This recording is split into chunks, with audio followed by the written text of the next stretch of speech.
Now it's time to bring back my co-host, Jeff Small, along with our guest, Joe McKenzie, the founder of Ripple Connects. He's also the co-host of the New Beginnings radio program. Joe built his business mentoring people going through career transition. He was recently cited in the Amazon bestseller, Ultimate Success. Break the chains of mediocrity to transform your life. Joe, great to have you back here once again on The Income Generation. Well, it's almost a year since we had you last time, and oh my goodness, what a difference a year makes, does it not? Absolutely. What's happened since February of this year is, I don't think anybody saw that coming.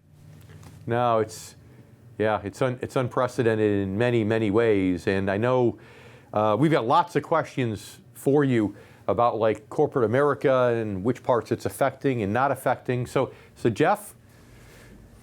Well, sure. And thanks for being here today. We're happy to get your input on some things. I think I wanted to talk to you about what's going on in this post-corona world and some of the trends that are occurring, whether it's, working from home, shopping online, conducting business from home in general. But what we're seeing on our side of the equation is we're seeing a tremendous amount of corporate Americans being furloughed and given the choice to either be furloughed. And if they don't get furloughed and choose that option, they could potentially be laid off. So tell us what you see happening in corporate America today with the jobs picture, because from my perspective, this is a very undercurrent that nobody really talks about or measures in terms of how it can impact the economy, the markets, and valuations down the line. So what do you see happening in corporate America as we transition in this post-corona environment and folks are working from home and corporations are cutting back? I agree with you, Jeff. The furloughed workers, that is still being played out as we're watching this. So I think it's critical to see what happens in the next couple months, to see what happens to furloughed workers. I think we're still in the early stages of this new corona economy. If there is anything that comes about fall, I think corporations are holding back a bit, and furloughed workers could see an impact that maybe that they are laid off. And I think corporations are holding back, playing it close to the vest during this time to see how it plays out. Do you agree with that? Oh, I completely agree with that. I think corporations are, circling the wagon, so to speak, and bracing for the economic shock because we don't know what the real growth rate in the economy is gonna occur, and what that's going to be yet. Everybody's anticipating growth, and so they're taking a very defensive posture at this time. I agree with that. That's what I've been seeing. I know a number of people in corporate world. Some have taken furloughs, and some that are still in there. But that's what I'm taking away too. It's a very close to the vest strategy for the corporate world to see how this all plays out later this year. Yeah, it seems to me as though that's one way that this is different from the financial crisis. In 2008, things seemed a bit more transparent. But if what other parallels or maybe items of contrast do you see between the financial crisis in 2008 and now? I think the biggest thing that stands out to me is I'm not sure everybody knows what it's going to look like a year from now. I think back in the financial crisis, more people were kind of waiting it out, and they would return to what they expected or what they'd seen before. The fact is that we're working from home, we're telecommuting. That might be the new face of the corporate world. We're still waiting to see what's going to look like. And that's the biggest contrast, that we're not waiting for that normal to return. We're anticipating and watching for that new normal and what that looks like, trying to get that clarity in regards to what it looks like a year from now. And I think that's one of the biggest differences from the financial crisis. Which industries are you seeing now are the people coming to you with the most concern, saying, look, I have to find something, my industry is really problematic. And I don't mean short-term stuff where it'll come back, but more long-term where people are really considering, maybe baby boomers, members of the income generation are considering after all these years being in one industry, maybe making a switch to the other. Which of those real problematic industries, at least according to people's perceptions? I think leisure and hospitality, the fact that the restaurant, the airline, all those are going to change completely. They're not going to look like they were. And so if anybody's in that industry, I would recommend that they be nimble enough and be open to looking at other industries that are stronger, telecommunications, that supply and logistics.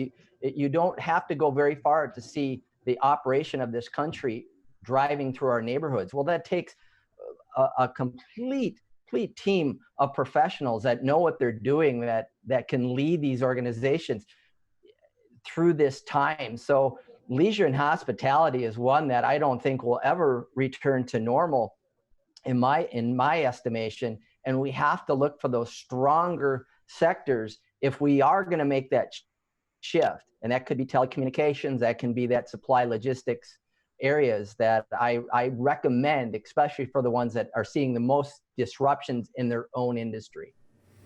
Yeah, so right after the commercial break, I want to talk to you about retraining, because, you take somebody, member of the income generation, maybe mid-50s or older, and they have to get retrained for like telecommunications. That's a lot to ask. So I want to talk to you about some of that retraining as soon as we take a break here. And I'd like you to stay with us also. We'll be back here in a moment with many more words of wisdom from our good friend Joe McKenzie coming up on the income generation. We'll be right back.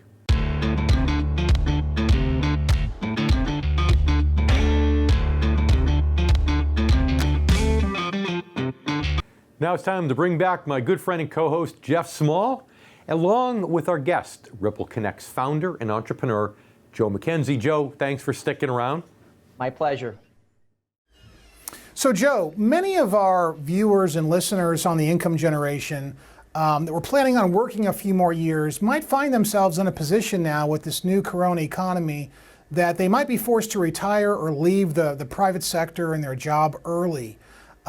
What advice would you have for them at this stage of their lives, a few years from retirement, they weren't quite ready to retire, they wanted to work a little longer, to retool themselves and re-embrace a new skill set so they can make themselves marketable as we transition through this new economy?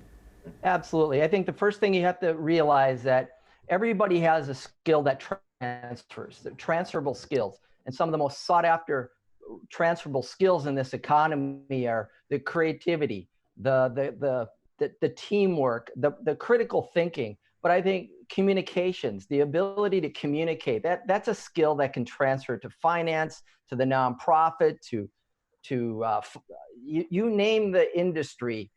Those four that I just named are skills that are sought after. So it may not be so much retraining as much as the individual realizing that a skill can transfer. So I know someone that was in the office equipment industry who is now pivoted to be a director in the nonprofit. Well, the skills that person had in that industry applied perfectly to that nonprofit. So Jeff, to answer your question is, everybody should learn to recognize what their transferable skills are.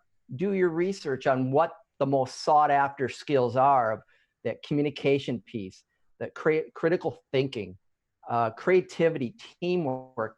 Those are all things corporations are looking for. You talk about supply and logistics, and they are running at peak capacity. They need people that can hit the ground running. So it may not be completely retraining, Jeff. It may be just them knowing their skills to self-market themselves to that industry and where they can hit the ground running and what's in it for the employer because of those skills that transfer. So basically, take their existing skills, try to enhance them if they can, not necessarily retool, but make themselves marketable in that sense, and combine that with a job search into the areas that actually have job expansion going on now. I said that's the best advice you'd basically concur with at this time? Absolutely. And that's where someone's going to get a lot of traction, because those corporations are looking for people that are seasoned, experienced, know how to get through adversity, along with those transferable skills that I mentioned. Corporations that are in demand now really need people that can hit the job running. They can train them on software. They can train them on protocol. But you think about it, if you bring in different people from different backgrounds, embracing your own cognitive diversity, or the difference on how you process information and the experience you have, that might be a great value add for that industry to bring your different mindset to their team, because you make those teams smarter by bringing a different background, a different way that you've processed information in your career. So I think that's someone's superpower, that they can bring that cognitive diversity to a new corporation, a new industry. So give us an example. You know, we talked about the hospitality industry. So let's say you were a flight attendant, or you were a waiter or a waitress or a bartender, or you were somebody who was selling to corporations, let's say conferences and events at a hotel. You know, how are those service-oriented skills? Well, give us an idea of some industries where those service-oriented skills might be transferable. Well, if we're going to look at some of the industries that are doing well, you know, that supply logistics, if you can have an account rep or someone that has good communication skills, good follow-up skills, good written skills, listening skills, and you can apply that into, you know, high-level customer service or account management, those are what industries are looking for. That proof by example that you've been able to communicate with someone, either on the phone or in person. Those are skills today that that's one example that a corporation would say, okay, I see someone that's had to deal with difficult people all day long, communicate effectively. I could see them in a position where they're going to represent our company because of their transferable skills. Mm-hmm. Okay. Now, is this what you mean when you talk about hidden job markets today? Hidden job markets are essentially the unadvertised job markets. Many companies do not put those jobs out, but there's also people that will be not looking for those strong industries or those companies because they're used to their normal, and they may look to go to a competitor. I highly encourage someone that's been in an industry that's struggling to realize what their transferable skills are, and then know often that that hidden job market is going to be leveraged through your bench of advocates. Last summer, David, I talked about building that bench of advocates. I remember. Advocates are going to be your eyes and ears because they know firsthand what you've done, your leadership, your motivation, the ability to work as a team. Those are all things that can help self-market you, but the bench of advocates, gentlemen, are what gives you that opportunity to go in that hidden job market because they know who you are and they can fill in the gaps of a resume or a LinkedIn profile. Yeah, I was just going to say, sounds like an increase in the use of LinkedIn to me, with people using that, and I think that's great advice. Great advice, son. We need to leave it there for now. Joe, thanks so much for being back.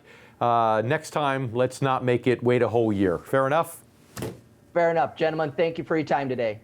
All right, Joe, thank you. And you stay with us. We have much more coming up right here on The Income Generation in just a moment. We'll be right back.